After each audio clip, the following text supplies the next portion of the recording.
मेरी 1 से 1.5 साल पहले मैडम नरगिस के साथ हम लोग उनकी पार्टियां भी अटेंड करते थे। रेट होती है जिसके ऊपर मतलब राना अकरम साहब जो आते हैं और उसके साथ 15 से 16 लोग पुलिस वाले और कुछ लोग सिविल कपड़ों में थे और कुछ लोग यूनिफॉर्म में थे। और मेरा हस्बैंड और मेरे हस्बैंड की गाड़ी वो घर से लेके चले जाते हैं और सुबह 7:45 पे आते हैं और 8:45 तक वो 1 घंटा रहते हैं। और 1 घंटे में उन्होंने कनपट्टी पे पिस्टल रख दिया कि अगर तुम बोलोगी तो हम तुम्हें मारेंगे भी और हम यहाँ पे मतलब गलत भी करेंगे, हम यहाँ तक जिना भी करेंगे अगर ज़्यादा डिस्टर्ब करोगी। इशू जो है वो ये है, मेरी 1 से 1.5 साल पहले मैडम नरगिस के साथ हम लोग उनकी पार्टियाँ भी अटेंड करते थे। जो माजिद भाई हैं या मैडम नरगिस हैं, इनकी हम पार्टियाँ भी अटेंड करते थे। इनकी तरफ हम आते भी थे, जाते भी थे। हमारी काफ़ी ज़्यादा अच्छी क्लोज़ फ्रेंडशिप थी। अच्छा जी, इन्होंने क्या किया कि जब मेरी शादी हुई तो शादी के बाद इन्होंने बोला कि निगार आप ना मेरे घर आओ, तो मतलब फार्म हाउस पे आओ। मैंने इनको बोला कि मेरी अब शादी होगी, लिहाजा मैं अब नहीं आ सकती फार्म हाउस पे भी या कहीं भी, क्योंकि मैं नहीं चाहती हूँ कि मैं अब शोबिज़ की लाइफ को अपनी पर्सनल ज़िंदगी में इंटर करूँ। अच्छा जी, इन्होंने उस टाइम मेरी बात जो है ना चुप कर गए ना, कहती ये अपने जीजू से बात करूँ। मैंने उससे बात की, नहीं एक दफ़ा आओ निगार, एक दफ़ा आओ। ये जो राना अकरम है ये मुझे इनकी पार्टी में मिला था, ये जो है माजिद बशीर और नरगिस। मुझे बाद में पता चला कि इन्होंने 5-5 लाख रुपया करके 3 दफ़ा इनसे पार्टी के लिए भी पैसे मंगवाए हैं, खा वो ड्रग्स के चक्कर में हों, खा वो इनके जो होती हैं, पता नहीं कभी इनकी ड्रग्स पार्टी होती है, कभी इनकी पिल्स पार्टी होती है, कभी इनकी ड्रिंक पार्टी होती है। वो तो इन्होंने नाम रखे हुए हैं पार्टियों के। अच्छा जी, मुझे नहीं पता, लेकिन मुझे बाद में पता चला जी मेरे नाम के इन्होंने पैसे भी लोगों से खाए हुए हैं। जी आएगी तो मतलब आप ये कर दें, आप वो कर दें। मुझे बाद में पता चलता है कि ये जो सारा सिनेरियो इसलिए किया गया है कि ताकि जो ना ये मेरा बंदा जो है वो अंदर चला जाए और मैं फिर इनके पाँव में गिड़गिड़ाते हुए। माजिद बशीर के मुझे 3 से 4 फ़ोन आए जब मेरा हस्बैंड पकड़ा गया। मैंने उनका फ़ोन नहीं उठाया, क्योंकि जब आप मुझे सारे सिनेरियो को पता चला कि इसके पीछे माजिद बशीर है और नरगिस है, तो उसके बाद मुझे पता चलता है इसमें मोहम्मद अली भट्ट भी शामिल है। मोहम्मद अली भट्ट को भी इन्होंने यूज़ किया है या वो इनके साथ दे रहा है या मुझे नहीं पता। ये 3 लोग हैं, मोहम्मद अली भट्ट, माजिद बशीर एंड राना अकरम। ये सब लोग मिले हुए हैं और ये लोग सिर्फ़ और सिर्फ मुझे डिस्टर्ब करने के लिए, ताकि मैं इनकी बातें मानूँ, इनकी पार्टियां अटेंड करूँ या इनके साथ जो ये चाहते हैं वो करूँ। मैं अब नहीं करना चाहती थी, इसलिए मैं सोशल मीडिया की तरफ, आप लोगों की तरफ आ गई। मैंने 4 महीने इनकी सारी बातें सुनी हैं, इनकी सारी चीज़ें देखी हैं। जब मुझे लगा कि अभी अब मेरी सुनवाई नहीं हो रही, इसके बाद मैंने ये सोचा कि फिर मेरा तो अब या तो फिर मैं मर जाऊं, तो या फिर ये है कि मुझे इंसाफ मिले।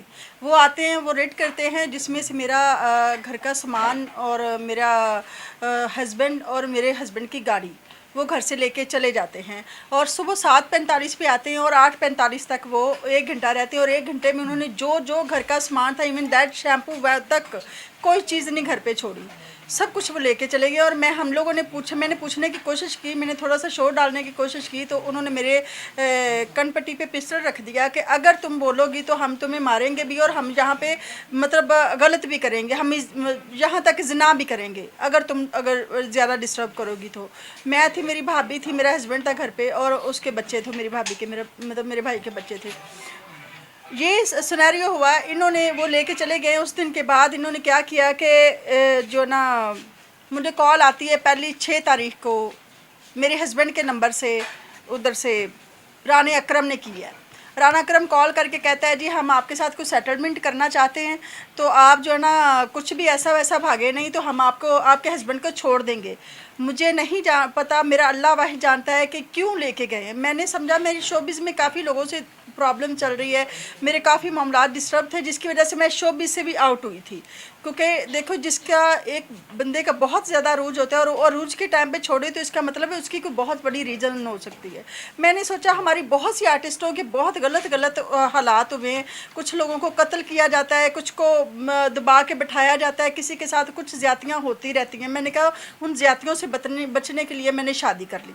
लेकिन वो शादी का जो क्या हुआ कि मुझे नहीं पता था कि शादी के बाद मेरे साथ क्या होना है। इन्होंने मेरे हस्बैंड को लेके गए, मेरे हस्बैंड को जाके इन्होंने 6-5 दिन अंदर रखा है।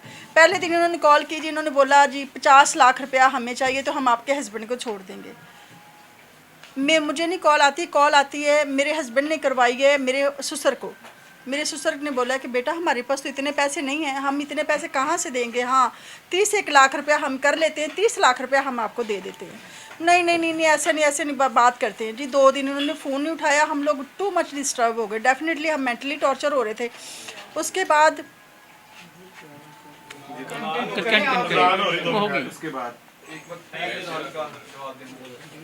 बाद इन्होंने क्या किया कि मतलब जो है ना मेरे हस्बैंड को टॉर्चर किया करंट के साथ, और टू मच टॉर्चर किया। और मुझे कहता है कि मेरी ना हालत इन्होंने बहुत ख़राब की, और मुझे कहते हैं कि जैसे जैसे हम बोलते हैं ना वैसे वैसे तुम पीछे बोलो, वरना हम तुम्हारी और भी हालत ख़राब करेंगे और हमें रोकने वाला कोई नहीं है।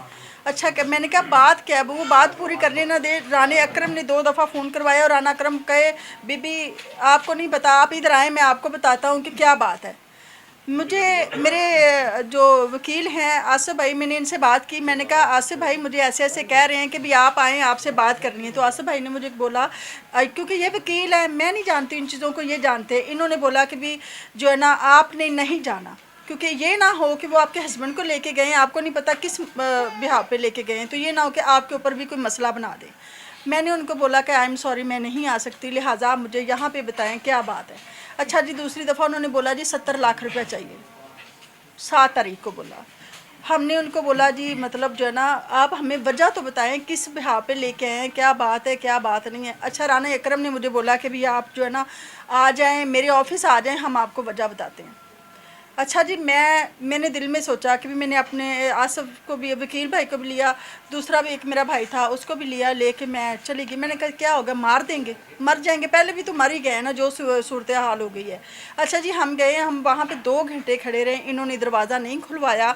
उन्होंने बोला जी अंदर से कॉल करवाएं, तो वो अंदर से आके दरवाज़ा खोलेंगे, बोलेंगे तो हम दरवाज़ा खोलेंगे, वरना हम दरवाज़ा नहीं खोलेंगे। एनी हो जी इन्होंने के नंबर बंद थे, मैं अंदर नहीं गई, इस वजह से हम लोग वापस आ गए। 10 तारीख को हमें पता चलता है जी मेरे हस्बैंड के ऊपर पर्चा हो जाता है, और पर्चा जो है वो इन्होंने दिया 9C का। 9C का जो पर्चा दिया उसका हमें तो मुझे तो पहली दफ़ा मैंने 9C पहली दफ़ा सुना, मुझे तो पता ही नहीं था कि ये 9C क्या होता है। अच्छा जी मैंने आसिफ भाई को बोला ये 9C क्या होता है। कहता है ये तो उसका ड्रग्स का पर्चा, मंशियात का पर्चा होता है। अच्छा जी हमने सोचा कि चलो क्या होगा ज़्यादा से ज़्यादा। जब पर्चा हमारे सामने आया, पर्चे के ऊपर टू मच मवाद, और उसका जो वक़ुआ वारदात उन्होंने डाला वो डाला वादत कॉलोनी का। जब हमारे घर से लेके गए सारा सामान, सारी चीज़ें लेके गए, तो उधर वादत कॉलोनी का कोई तुक ही नहीं बनता। उसके बाद क्या किया, मैंने CCPO में एक एप्लीकेशन दी। जो एप्लीकेशन थी वो मेरी जो इस मौके पे थी कि भी ये मेरे घर आए, मेरा सामान लेके गए, मेरे हस्बैंड लेके गए, मेरे हस्बैंड की गाड़ी को लेके गए, और हम लोगों को इन्होंने बहुत ज़्यादा मेंटली टॉर्चर किया, और जो है ना हमें बहुत ज़्यादा डिस्टर्ब किया है। अच्छा जी हमारी जो उधर से इंक्वायरी होती है SP क्या नाम था, इंटरनल ऑफिसर, अच्छा इंटरनल ब्यूरो ऑफिसर। अच्छा जी उनके पास हमारी इंक्वायरी जाती। उन्होंने रानी अकरम को गिल्टी करार देते हुए उन्होंने बोला कि जी आप जो है अब ये जो इंक्वायरी है ना ये जाएगी स्टैब्लिशमेंट के पास, DIG इमरान सीनियर उसके सीनियर हाँ जी उसके सीनियर राना अकरम के सीनियर SP बिलाल फुरकान के पास। हाँ जी राना उसने सजा देनी हाँ जी